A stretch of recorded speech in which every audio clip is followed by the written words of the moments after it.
खट्टर को और सुलटाएंगे हरियाणा से।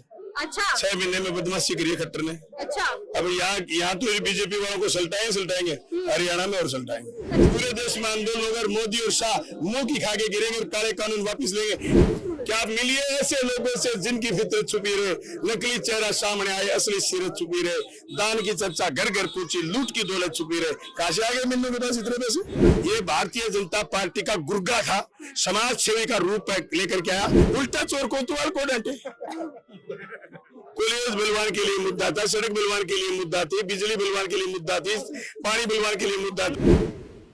भादरा विधानसभा में 5 साल का कार्यकाल पूरा करने के बाद अब आगामी 5 साल के कार्यकाल के लिए लगातार जनता के बीच जा रहे बलवान पुनिया जी इस वक्त हमारे साथ मौजूद हैं।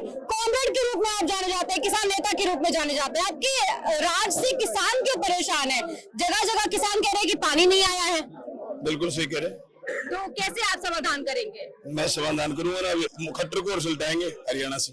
अच्छा 6 महीने में बदमाशी करी है खट्टर ने। अच्छा अब यहाँ तो बीजेपी वालों को सुलटाएंगे हरियाणा में और सुलटाएंगे। अच्छा तो अब आपका राज राजस्थान से हरियाणा की तरफ भी जाएगा क्या? हाँ जाएगा, क्यों नहीं जाएगा, पूरे देश में जाएगा।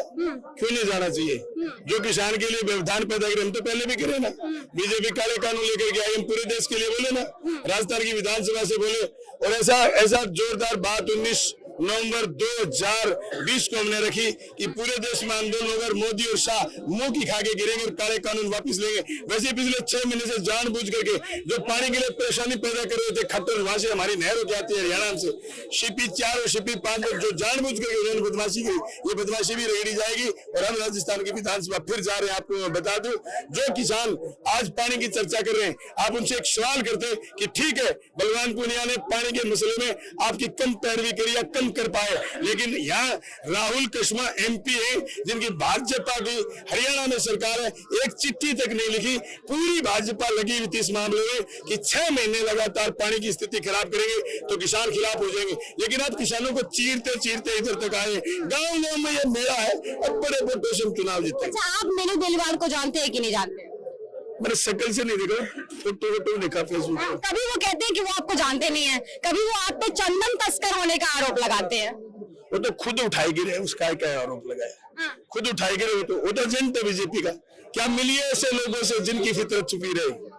क्या आप मिलिए ऐसे लोगों से जिनकी फितरत छुपी रहे, नकली चेहरा सामने आए, असली सीरत छुपी रहे, दान की चर्चा घर घर पूछी, लूट की दौलत छुपी रहे। कहां से आ गए मिन्नू के पास इतने पैसे? मिन्नू रामगढ़ का भांजा है, रामगढ़ मेरी ससुराल है, यानी ये समझ लो मैं एक ही मिट्टी के आदमी है। मिन्नू 58 साल का है। अचानक इलाहाबाद के चुनाव के बाद उसको क्या मन में आई, जो रामगढ़ में इंग्लिश मीडियम स्कूल में 6 कमरे देने चला गया, तो फिर मैंने 27 स्कूल खोल लिए इंग्लिश मीडियम के। आ जाते थे, पता चले ये बीजेपी का एजेंट है। पहले चुटल्लों का माल खा के जजपा में था, जजपा वालों ने इसको किक मार दी तो ये बीजेपी के अमित शाह के पास जा बैठा। ये भारतीय जनता पार्टी का गुर्गा था, समाज सेवी का रूप लेकर के आया। ये पहले ये कहता कि मैं बीजेपी का आदमी हूँ। आप तो कह रहे 6 कमरों की 6 ईंट नहीं लगाता इससे कोई। अच्छा वो कह रहे हैं कि जो सबसे बड़े चंदन तस्कर है उनसे आपके लिंक है, 5 साल से आप उनको हवाला दे रहे हैं बार बार। मैंने तो चंदन देखी नहीं कैसी हमारे यहाँ तो दादा का दाग हुआ था, जंटी की लकड़ी में, चंदन मिला ही नहीं है। चंदन घिसकी लगाने का नंबर 2 बात,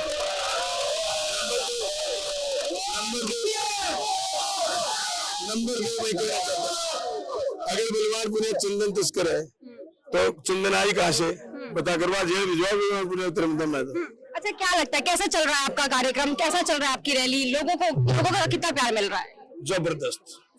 पिछली बार जीते 23,500 से, अब की बार जीतेंगे 50,000 से। आपके समक्ष खड़े हुए वो कह रहे हैं कि इस बार आपके पास कोई मुद्दा ही नहीं है, इसलिए आप लगातार डायलॉग कर रहे हैं, मिमिक्री कर रहे हैं। उल्टा चोर, रुको मेरे को तो 70% मेरे से करा।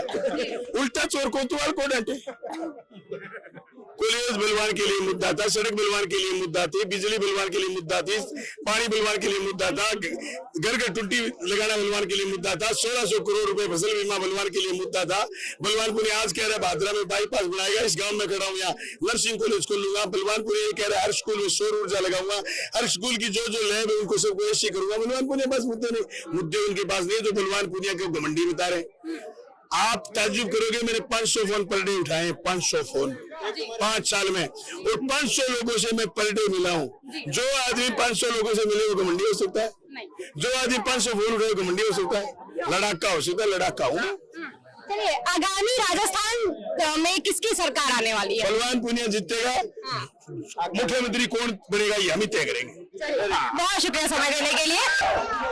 तो बलवान पुनिया जी जो कि भाजपा से विधायक है, उनसे हम जुड़े थे, उनसे बातचीत कर समझने की कोशिश की कि आगामी जो 5 साल के कार्यकाल थे उसके लिए उनके क्या मुद्दे रहेंगे और किस तरीके से उन्होंने अपने 5 साल को निभाया है। आपकी क्या कुछ राय है? कमेंट सेक्शन में लिखकर जरूर बताइएगा। चलती हूँ, नमस्कार।